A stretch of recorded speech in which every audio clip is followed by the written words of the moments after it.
Yo, welcome back. Today we're doing it old school, all right? We're back in the house. I haven't done a video from the house for a little while. I've been out and about in the community doing a lot of on location stuff.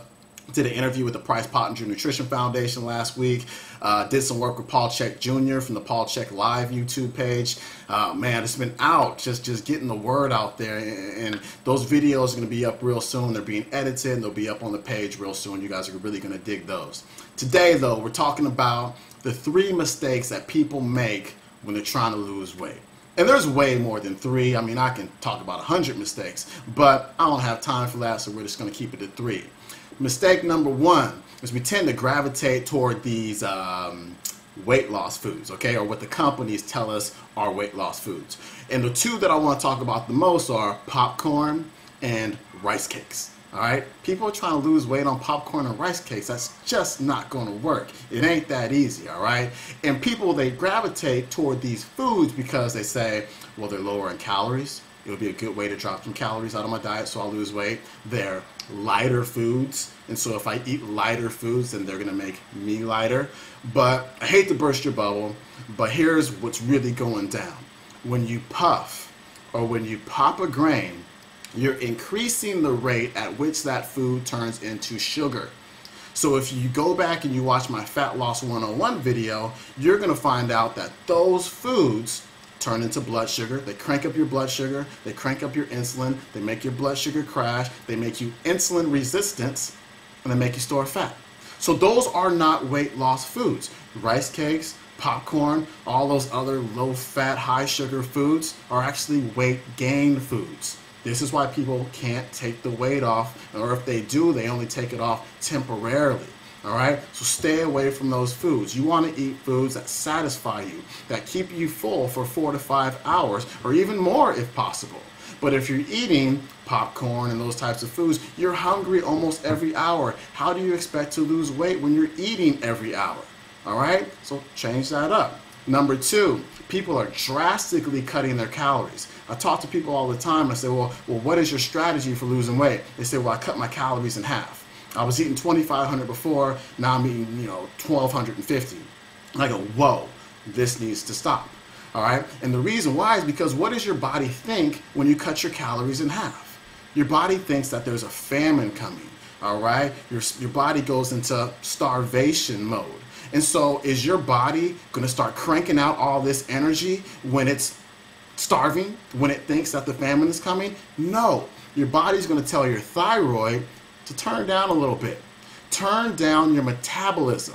So it's going to turn down your metabolism when it was probably your slow metabolism that you blamed for your weight gain in the first place. So what would be the point of that? And so this is why people lose weight temporarily, and then when they start eating food again, or when they fall off their diet, they end up heavier than they were in the first place because they slowed down their metabolism by way of dieting. You don't want to do that.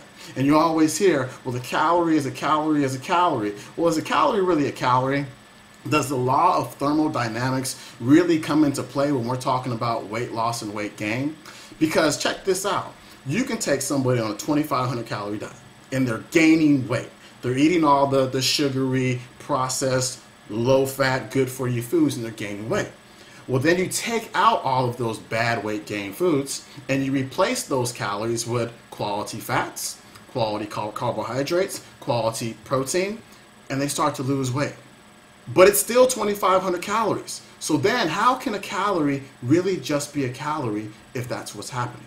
All right, so think about that.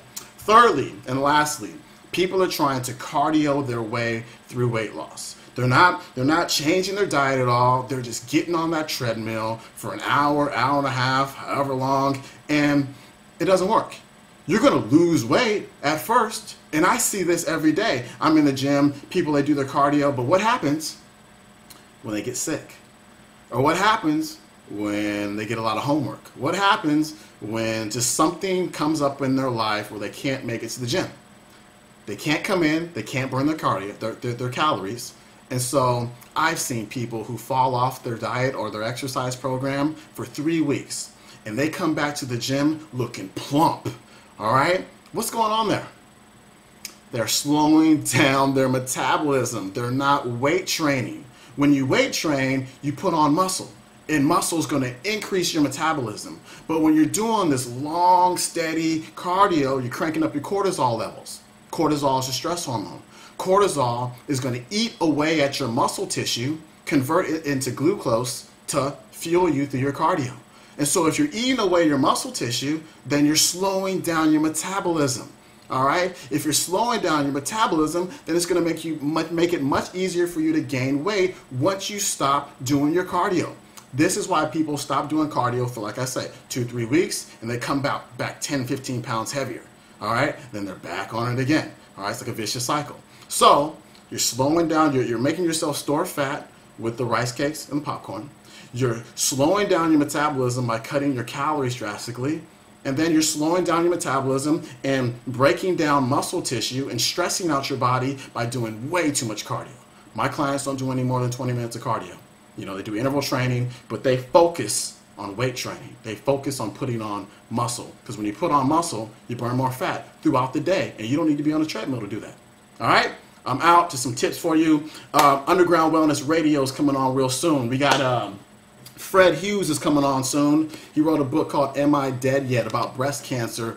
Woo! Book will blow you away. Reed Davis is coming on. Paul Check Jr. I think is coming on as well. A good book. I want everybody to order. Breakthrough.